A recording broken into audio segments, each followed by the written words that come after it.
Bom dia, boa tarde, boa noite para você que nos assiste e nos acompanha em casa nesse mais novo episódio, né, Camila? Estamos aqui hoje com um convidado especial, né? Muito especial. Já posso apresentar? Pode, vamos embora. José Luiz Galveias Loureiro, presidente da Galvan. Tudo bem? Seja bem-vindo. Muito bom. Estou muito feliz aqui de estar aqui com vocês aqui, né? Já está há algum tempo aí que a gente está ensaiando fazer esse podcast, né? Verdade. E é sempre um prazer muito grande falar um pouquinho da história da Galvan, ou até de outras perguntas aí, né? De outras curiosidades sobre a nossa trajetória. Então, já vou começar aqui com a questão relacionada ao modelo de obra a preço de custo, que hoje a Galvan trabalha nesse modelo, né? Eu queria saber, que para quem não conhece esse tipo de modelo, como que funciona na prática? Na prática, eu vou primeiro colocar o seguinte: é um modelo dentro da Lei 4.591, que é a Lei das Incorporações Imobiliárias. Então, quando se fala em incorporação, o que se conhece, o que todo mundo sabe, é que eu vou ali e compro um apartamento. O modelo de incorporação por administração a preço de custo é um pouquinho diferente. Você não compra um apartamento, você promete comprar ou compra uma fração do terreno e, junto com os outros donos da fração do terreno, você então forma um condomínio. E agora tem que executar a obra. Então, é um modelo onde algum incorporador se apresenta para executar uma obra de terceiros. Quem são esses terceiros? São os proprietários dessas frações de terreno. E, logicamente, você tem que ter um incorporador e tem que ter um construtor. E a Galvan faz esses dois papéis. Administra esse condomínio, né? Assume as responsabilidades de incorporador e atua como construtora do imóvel. E a gente faz isso há 40 anos e com muita vantagem para as pessoas que participam, né? Você consegue aí obter aí um imóvel no final aí com 20% até 30% mais barato, porque é você que construiu, né? Existe um risco um pouquinho maior do condômino, não tem também um preço determinado de quanto vai custar a obra, porque você tem um orçamento, mas você não tem um preço final de quanto vai custar, né? E nesses 40 anos a Galvan evoluiu, ela inclusive procurou de alguma forma mitigar os problemas, né, e as inseguranças que esse modelo pode trazer para os condôminos. A primeira é que você, sem saber exatamente quanto vai custar, você pode ser atraído por um grupo, né, ou por uma oferta, por um valor muito diferente do que, né, do real, né? É quando uma construtora te oferece que entra aqui no condomínio, nós vamos construir a obra e vai custar 300 mil o apartamento. E, de repente, a própria construtora já sabia que ia custar 500. Mas aí atrai todo mundo e que depois que todo mundo entrou e colocou dinheiro ali no fogo, né? E aí não existe essa responsabilidade dela terminar a esse valor, né, que ela prometeu. Não existe essa responsabilidade. A lei determina que todos os recursos são colocados pelos condôminos. Esses condôminos são representados por uma comissão de representantes. A legislação não determina isso. É por isso que tem a necessidade de se mitigar isso. No caso da Galvan, ela mitigou isso de que forma?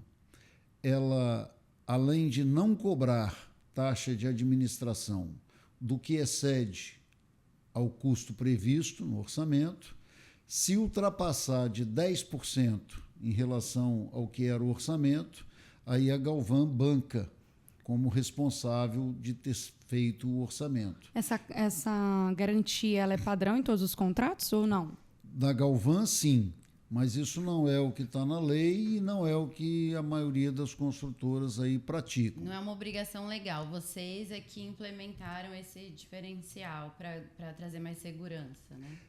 E até, de certa forma, para diferenciar o joio do trigo, porque a gente acabou assim, com o sucesso do negócio e condôminos satisfeitos e todo mundo feliz e comentando que, né, que adquiriu um apartamento, construiu o seu próprio apartamento nesse modelo, e muito feliz com isso, aparece logo muitos concorrentes para fazer a mesma coisa. E, muitas vezes, para formar o grupo mais fácil, às vezes vai no caminho de enganar as pessoas, oferecendo que a obra vai ficar mais barata do que realmente é o previsto. E isso, no final de tudo, nem é tão ruim para quem entra, porque sai mais barato do que o mercado. Mas, muitas vezes, a pessoa é desprevenida para ter que arcar com aquele valor que, às vezes, ela não consegue. E aí ela tem que sair do grupo, ela tem que vender sua unidade. Então, isso é muito ruim. Falando do grupo, como é que funciona essa formação de grupo de condômino, seu José? A formação de grupo de condôminos ela pode se dar de formas diferentes. Pode simplesmente alguns amigos se reunirem, comprarem um terreno, dividir aquele terreno em frações e contratar uma construtora para construir para eles. Nesse caso, a diferença é que o incorporador são as próprias pessoas do grupo, porque elas é que motivaram o empreendimento.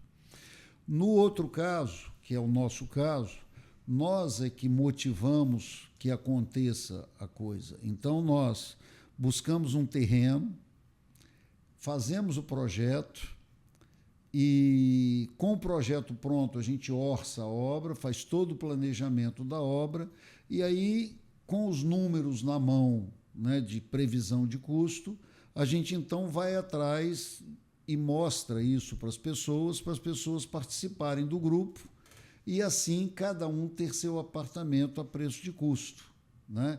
Com a Galvan administrando o próprio grupo e também executando a obra. No final, cada um tem seu apartamento a preço de custo. Mas isso também pode acontecer espontaneamente, como eu falei anteriormente, que as pessoas se reúnem e aí elas vão buscar a construtora que quiser para construir e tal, só que, nesse caso, as pessoas são as responsáveis pela incorporação. O que é ser responsável pela incorporação? A Receita Federal exige que todo empreendimento, né, tenha um responsável fiscal, né? E, além disso, você tem uma série de outras responsabilidades, como o dono ali do empreendimento, né? Na última instância, é o responsável por tudo. No caso, quando a construtora promove esse condomínio, que é o caso da Galvan, a gente assume essa responsabilidade de incorporador. Então, as pessoas que participam do condomínio elas ficam isentas de maiores responsabilidades, a não ser aquelas responsabilidades que ela assume no contrato e também na convenção do condomínio na fase da obra, que a Galvan faz por uma escritura pública declaratória de convenção do condomínio na fase da obra.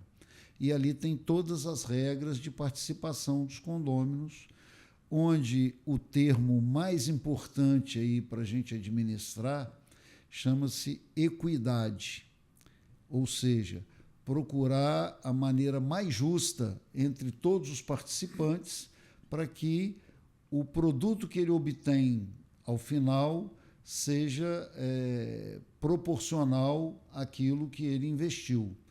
E essa equidade ela tem no próprio empreendimento, porque imagine, por exemplo, você vai fazer um prédio, você tem apartamentos mais bem localizados e não tão bem localizados, né? Você tem apartamento de frente, você tem apartamento lateral, às vezes até de fundo. Então, você tem que, previamente, dividir o bolo em frações de rateio, que sejam justas. Uma pessoa que vai ficar com o melhor apartamento, ela tem que contribuir mais para o condomínio. E a que vai ficar com o pior, contribui menos, para você estabelecer aí um senso de justiça. Também você tem que ter equidade na forma de contribuir para o condomínio, porque a menos que você determinasse que todo mundo pagasse no mesmo dia do mês, no mesmo mês, e dividisse da mesma forma, ou seja, um único plano de pagamento para todos os condôminos, tudo bem, aí você teria equidade. Só que umas pessoas, elas não querem ficar pagando prestação, elas querem antecipar para o condomínio. Outras precisam, num determinado momento, pagar menos e depois, num dinheiro que ela está para receber, alguma coisa nesse sentido, ou mais para frente, contribuir com mais para o condomínio. Então, as pessoas, para terem flexibilidade de cada um fazer seu plano de pagamento, você tem que ter alguma coisa, né, financeira que estabeleça essa equidade. No caso da Galvan, a gente tem uma taxa de equidade. Então, aquele condômino que antecipa para o condomínio está lá na escritura pública declaratória de convenção do condomínio que ele faz jus a um desconto. É importante que quem é que dá esse desconto? São os próprios condôminos, é o condomínio. Ou seja, aquele outro condômino que precisa fazer um plano de pagamento, que a contribuição para o condomínio acontece mais tardia do que o plano normal, do que o plano padrão, então essa pessoa paga um pouco mais, né? E essa taxa de equidade é a mesma para quem antecipa, como desconto, ou para quem postecipa, né, como acréscimo. No final, você tem uma compensação, né? Essa taxa de equidade é alguma coisa que proporcional à Selic, por exemplo, e assim, nesses 40 anos, a cada tempo a gente vai buscando aprimorar o modelo, mas sempre buscando alcançar aquela palavra que é importante, que é a equidade. Nenhum condômino pode levar vantagem sobre os demais, né? E também prejuízo. No modelo tradicional, né, há um lucro embutido no valor final do imóvel, né? No modelo tradicional. No modelo Galvan, o comprador ele é coproprietário desde o início. Isso que você colocou é uma coisa muito importante, porque na incorporação tradicional, a conta bancária, o dono do patrimônio ali, durante o período da obra, é a construtora. Mesmo que você compre um apartamento na planta de uma construtora, você passa o dinheiro para a construtora, mas aquele imóvel ali no canteiro de obra, ele é da construtora até lá no final, quando a construção é averbada, e aí então o imóvel é entregue a você. Nesse caso, qual é a transferência, né, que existe? É a transferência do apartamento para o comprador. E aí, no caso, é comprador. No nosso caso, qual é a transferência? Não é do apartamento. A transferência é única e exclusivamente da fração de terreno. A construção ela é feita pelos próprios condôminos. E aí, esse condomínio, depois de formalizado, né, depois de feito a assembleia que institui o condomínio, elege ali o síndico, elege a comissão de representantes e vai até a Receita Federal e pega o CNPJ do condomínio e ele passa a ter uma equivalência de pessoa jurídica. Então, esse condomínio ele tem a própria conta bancária. Então, a lajota, o ferro, todos os materiais, a mão de obras, são pagas pelo próprio condomínio. Então, quem é dono de todo o patrimônio que existe ali no canteiro de obra são os condôminos. É por isso que isso, às vezes, dificulta uma questão de financiamento imobiliário, porque o patrimônio ele está em nome ali de todos os condôminos e de uma maneira misturada, porque está em nome do condomínio, que são dos condôminos, mas ainda não está individualizado. Só vai individualizar lá na frente, depois que a obra ficar pronta, que aí essa verbação não é em nome da construtora, é uma verbação em nome de cada um dos condôminos. Então, essa é uma grande diferença e importante, né? Primeiro, porque lá o ITBI é muito mais barato. Você não paga ITBI sobre um apartamento, porque não tem uma transferência de apartamento. E você não tem que pagar ITBI sobre o material de construção que você mesmo comprou, sobre o empreiteiro, o trabalhador que você mesmo pagou. Você só paga ITBI sobre transferências de bens imóveis. E o bem imóvel, aí, no caso, é o terreno, não é o apartamento. Diferente da construtora, no modelo, né, mais tradicional aí, de incorporação a preço fechado, que tudo gira em nome da construtora, na conta bancária da construtora. Então, essa é a principal diferença aí, em termos patrimoniais, de quando você adquire um apartamento ou de quando você adquire uma fração de terreno para você mesmo, em solidariedade com os demais, construir o prédio. E você falou dos planos de pagamento. Vocês têm vários modelos pré-definidos ou a pessoa pode, em conjunto, né, com vocês, estabelecer dentro das condições que ela tem? Vamos supor, eu vou responder a sua pergunta com um exemplo. Imagine, por exemplo, um imóvel que vai custar 480 mil e você vai fazer ele em 48 meses. Então, você vai dividir 480 por 48, dá 10 mil por mês. E você estabelece que o plano padrão de contribuição para o condomínio são as pessoas darem 10 mil por mês. Mas imagine aí, por exemplo, aí que a Josiane fala assim, eu não quero ficar pagando todo mês, não. Eu quero pagar tudo de uma vez e me livrar dessa obrigação de ter que pagar todo mês. Mas eu quero que o condomínio me dê alguma coisa, porque esse dinheiro que hoje na minha conta eu aplico e tenho juros e tenho um ganho com a aplicação desse dinheiro, quando eu passo ele para o condomínio, esse ganho vai passar a ser de todo mundo, de todos os condôminos. Então, sendo assim, eu quero alguma vantagem de estar antecipando. Aí você aplica a taxa de equidade que eu me referi anteriormente.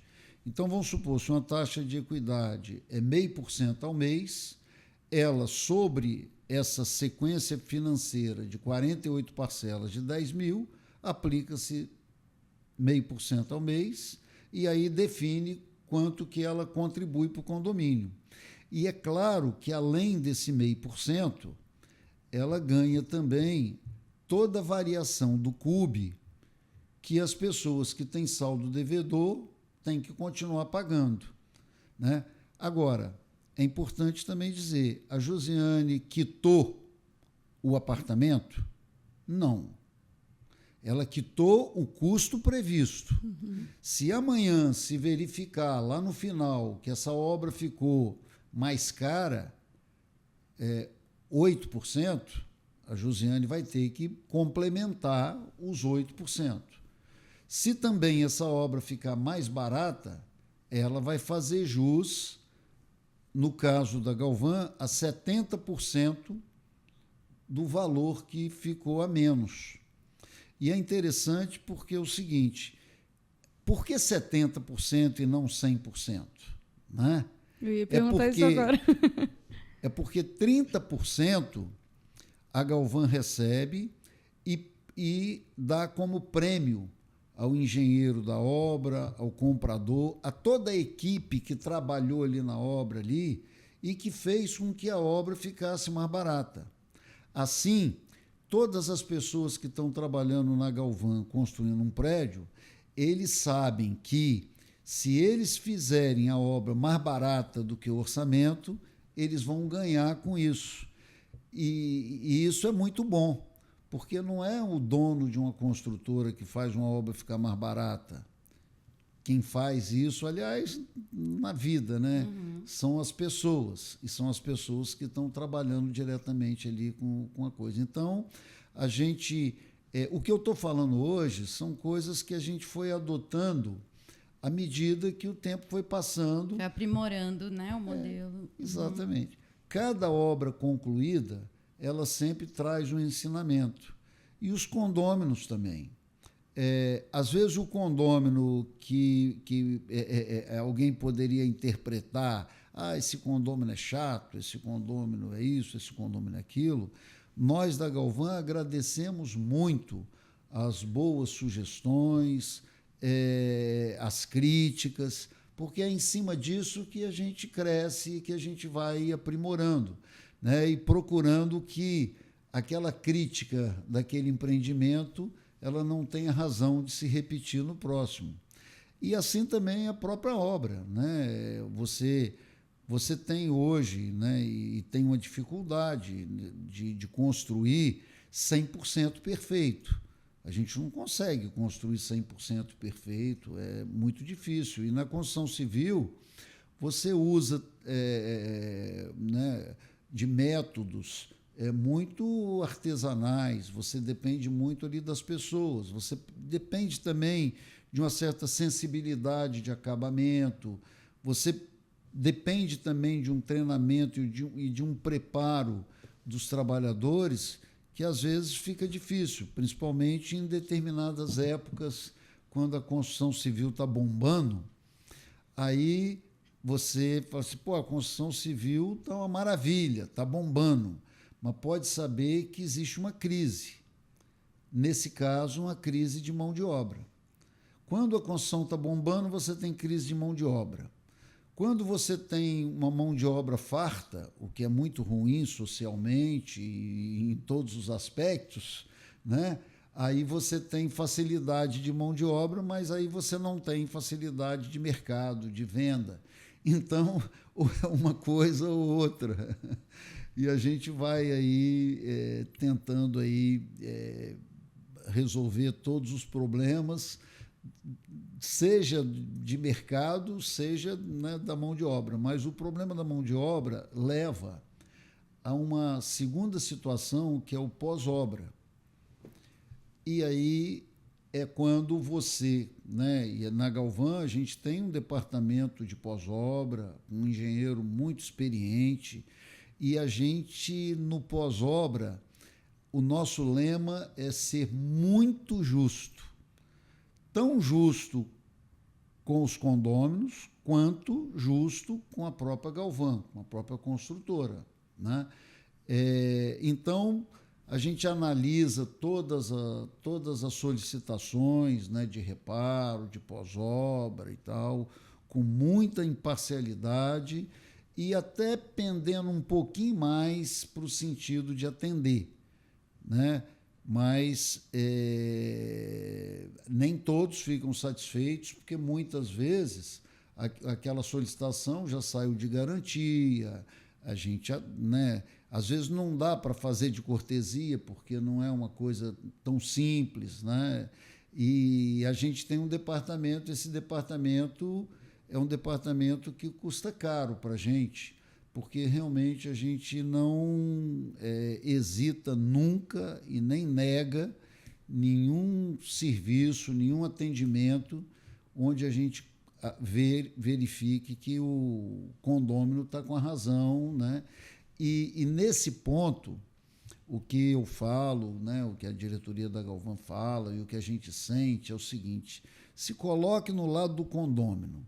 Se eu não aceitaria aquilo, se eu fosse o comprador, se eu fosse o condômino, se eu fosse, né, se o apartamento fosse meu, eu não posso querer que o condômino aceite, né? Agora, existem questões de pós-obra mais difíceis e complicados porque você não consegue diagnosticar. É igual uma doença, igual um médico. Se você consegue diagnosticar, você sabe qual o remédio e qual a solução. Mas se você não sabe diagnosticar de onde que vem aquele problema, por que aquele problema, como resolver aquele problema, aí fica mais difícil e é compreensível que o condômino fique muito insatisfeito, chateado, e a gente fica também pela nossa impossibilidade de atender uma coisa que a gente não conseguiu diagnosticar. Muitas vezes a gente usa aí de contratar peritos ou outras pessoas, estimula até o próprio condômino a buscar algum perito que tenha solução para a questão. São raros esses casos, mas eles existem e nos chateia bastante quando a gente não consegue atender nossos condôminos.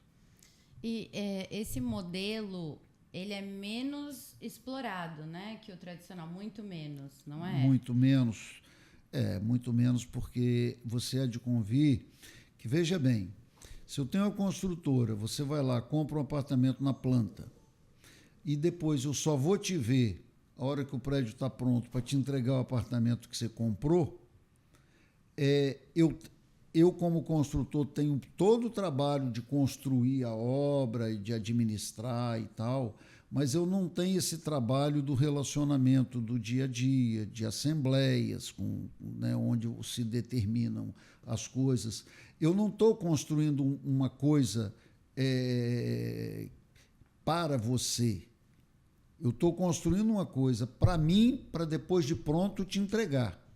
Então, é muito diferente quando você está trabalhando para alguém, que é o nosso caso, do que quando você está trabalhando para você, mesmo que por um período, porque você sabe que aquilo que você está trabalhando para você, depois você vai entregar para quem te pagou ou para quem adquiriu. Mas isso faz toda a diferença. Então, assim,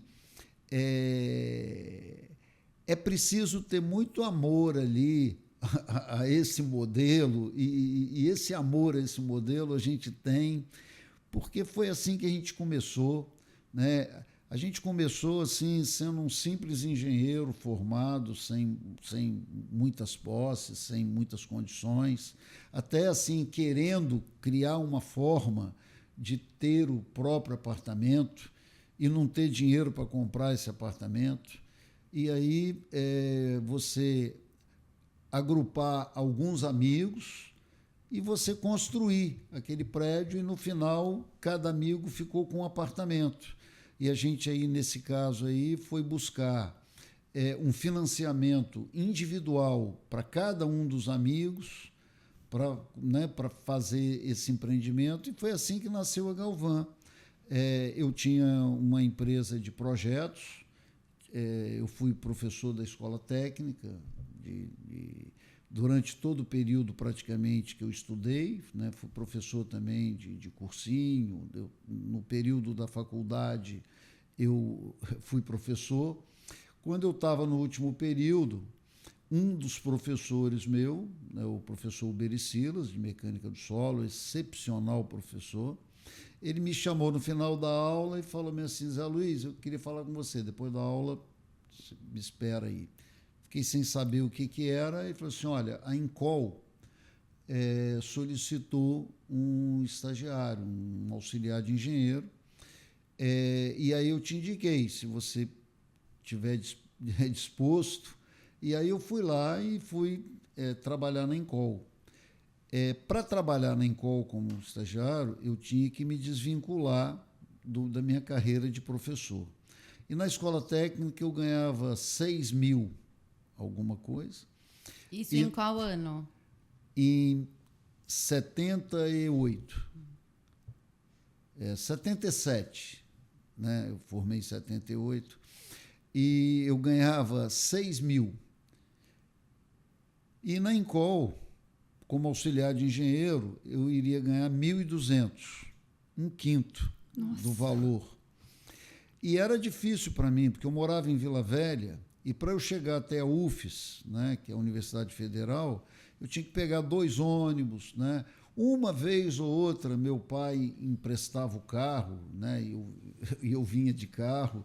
Então, era uma vida bem, assim, bem prazerosa, tenho uma saudade enorme dessa época, mas foi uma vida assim, de muita batalha.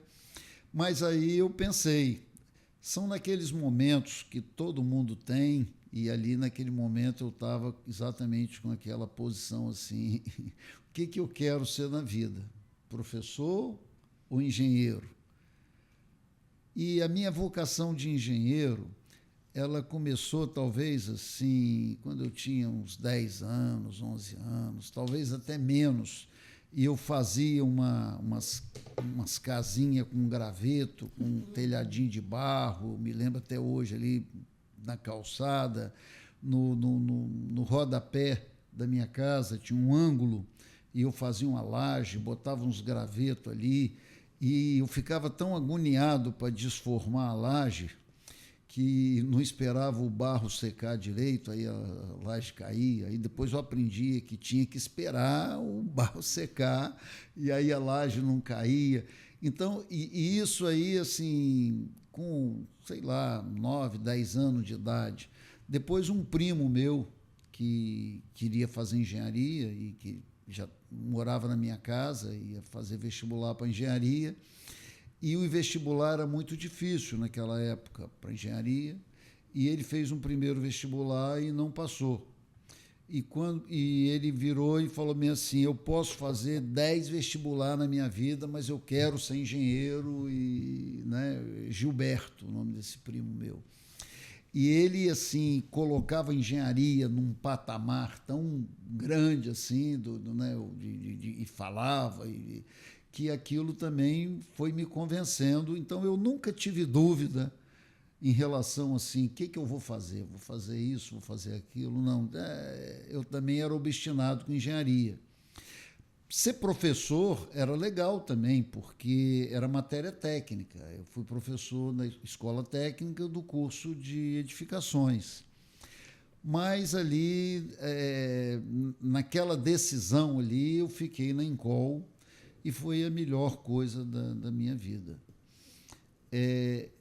Eu sempre elegi ídolos assim na minha vida, seja no esporte, seja em todos os aspectos. Eu sempre elegi ídolos, e aquelas pessoas assim que eu admirava, seja um garoto porque joga futebol bem demais, e um colega meu e tal, da pelada ali de futebol, seja um garoto porque canta muito bem, a voz bonita para cantar, ou por qualquer coisa que seja. Então, eu sempre elegi ídolos, e eu nunca invejei assim, esse ídolo, assim, aquele garoto é mais bonito do que eu para conquistar as meninas, ou canta mais bonito e tal. Mas eu sempre admirei, né? E isso é interessante. E eu estou falando isso porque, quando eu entrei na Encol, eu acho que foi também assim um presente de Deus, porque a Encol já era uma empresa muito grande, uma das melhores empresas de engenharia da época, e tinha uma filial aqui no Espírito Santo pequena. E tinha um superintendente aqui, que era o Dr. Ageu, e que ele era, assim, para mim, um fenômeno em termos assim, de administrar, de engenharia, de colocar, de passar desafios. E ele, na Encol, não tinha o papel de estagiário. O estagiário ele era um auxiliar de engenheiro com carteira assinada e tudo. O salário era pequeno, mas a condição de trabalho era muito boa. E, na verdade, esse período que eu passei na Encol foi uma pós-graduação para mim. Eu me lembro que o Ageu, toda quarta-feira à tarde, ele convocava os engenheiros e, como tinha só, naquela época, 2 obras aqui, eu também ia, né, como auxiliar de engenheiro e participava. Os engenheiros, na época, era o doutor Osório, um engenheiro fantástico, e o engenheiro que diretamente lidava comigo, o doutor Marcos. E eu ia para essa reunião lá na Encol, lá com o doutor Ageu, e ele pegava, na época, um gravadorzinho pequenininho, assim, de fita cassete, e ali tinha alguns treinamentos, algumas palestras, alguns ensinamentos. Eu me lembro muito bem assim desses ensinamentos e a gente, assim, todo mundo prestando muita atenção nos ensinamentos. E depois desse gravador, aí então entrava um tipo de uma conversação sobre aquele tema, né? E as pessoas dando exemplo do que passou, do que não passou. E isso, né, foi um negócio assim, muito interessante. Outra coisa também, o doutor Ageu chegava na obra, e ele chegava cedinho lá, às 7 horas da manhã, e aí chamava, Zé Luiz, vamos subir a obra comigo.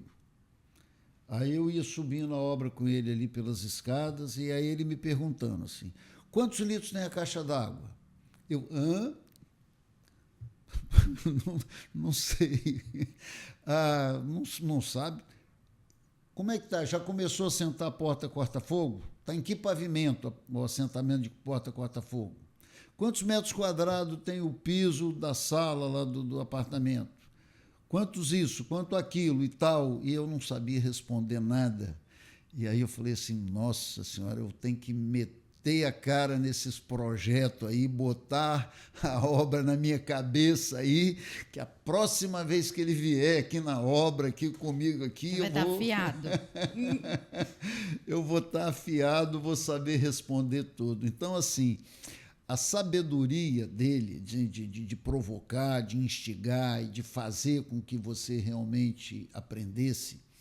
Hoje, o doutor Ageu, ele está em Brasília, né? A Encol, infelizmente, né, aconteceu o que aconteceu, mas o doutor Ageu está lá e, inclusive, escreveu alguns livros. Agora, recentemente, o último livro dele, inclusive, eu adquiri 20 unidades para distribuir aí para alguns amigos, aí, porque eu sei da riqueza que vai ter nesses livros.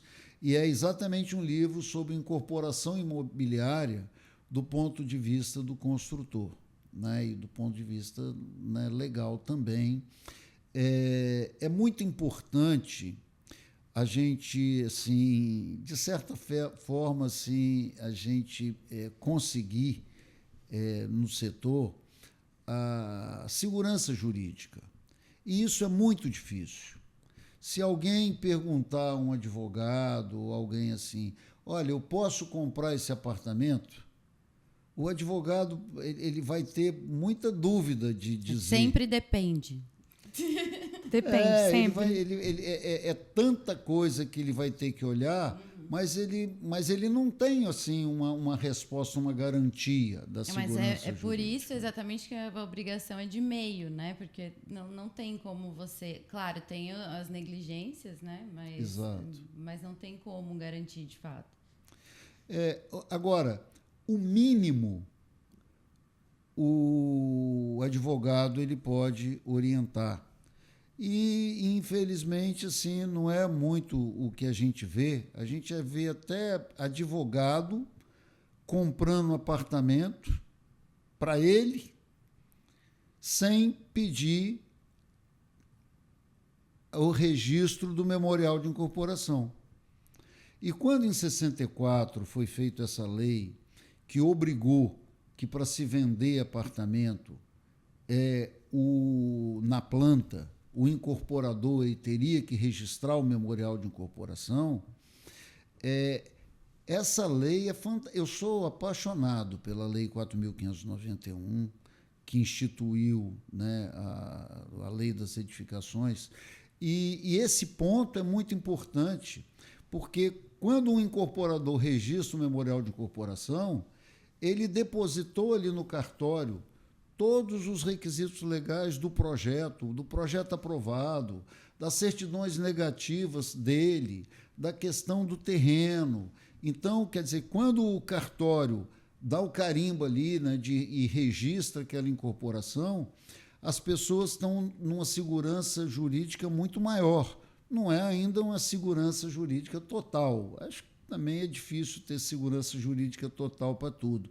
Mas, pelo menos, não adquirir, não pagar nunca, né, a uma construtora sem verificar que o memorial de incorporação daquele empreendimento que ela está adquirindo foi registrado, né?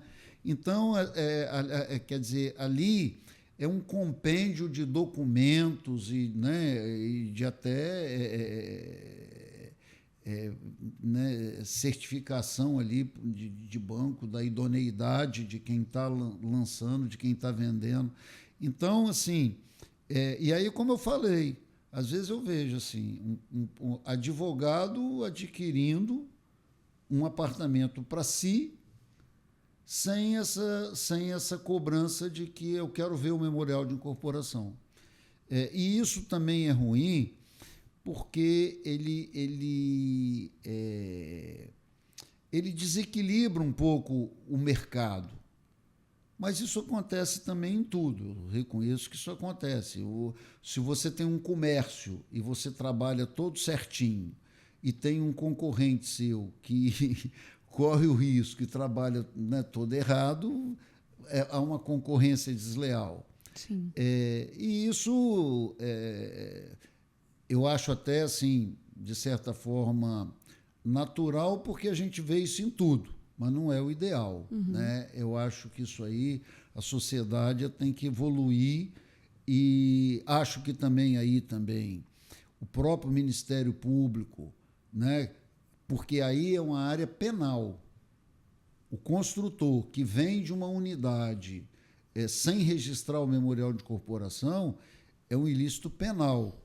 E, realmente, assim, eu não vejo em todos os lugares do Brasil uma vigilância, fiscalização, uma fiscalização dentro desse aspecto, e nem mesmo um cuidado do Ministério Público com relação a isso. Porque geralmente é muito cultural do consumidor ir até o estande, adquirir, mas sem fazer nenhum tipo de verificação prévia, né? Eu acho que a gente tem que evoluir um pouco para isso. Eu sei que existem estados, né, aqui do Brasil, onde ninguém consegue lançar nada sem registrar o memorial de incorporação, porque o Ministério Público está ali em cima.